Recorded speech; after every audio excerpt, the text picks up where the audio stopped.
Welcome. Today we're doing a deep dive into a really interesting collaboration between the Telegraph and Hampton's estate agents. They set out to crown the single, quote, best place to live in London in 2026. So our mission today is to get you the answer.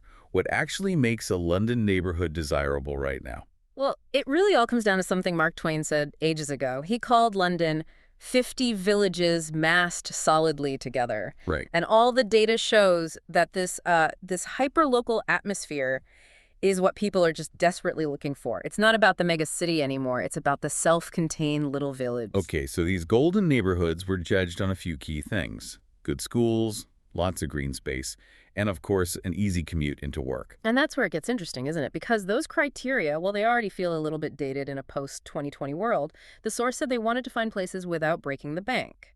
Yeah, I saw that. But if you look at the results, you can see that dream, it died pretty quickly.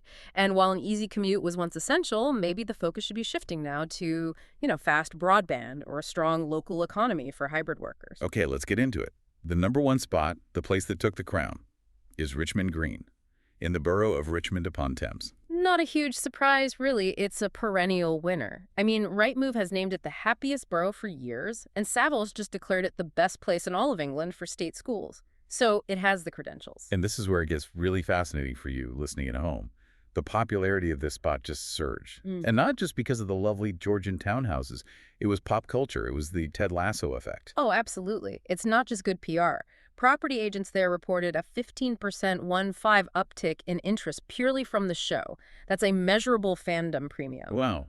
And what does that do to the price? Well, it pushes it up. The average property price there is £739,770. And when you think that the London average is, closer to £500,000, that's a serious investment. And there's a big compromise, right? There is. That beautiful green is directly under the Heathrow flight path. So peace and quiet is not always guaranteed. So the perfect place comes with plain noise. Okay. If that price is a bit out of reach, what about the runners-up? What trade-offs do we see there? In second place, you've got Marylebone Village in Westminster. This is your hyper-central option. What's amazing is how calm it feels, even though it's a stone's throw from the chaos of Oxford Street. But you're paying for that calm. The price there is. $1.35 million, the central London premium. Yeah, and third place. Hampstead Village in Camden. It has that really strong community spirit, amazing schools, and of course you're right on the doorstep of the Heath. The average price there is a bit lower, sitting at $1.13 million. Okay, so still very pricey. What about the rest of the top 10? Right, so if you look past the top three, the list kind of splits into two camps. For anyone wanting the full list, you have West Greenwich at 4, East Dulwich at 5, Chislehurst at 6, Victoria Park Village at 7, and South Kensington at 8. So those are the more traditional luxury spots. Exactly. And then you have these inner city pockets that are striving for a bit more affordability and that local charm. That's Bow in Tower Hamlets at number 9 and Walthamstow Village in at number 10. So what this really tells us is that desirability seems to require this balance of village charm, great amenities, and, high prices. Yes, that's the unavoidable truth of it. So what does this all mean for you?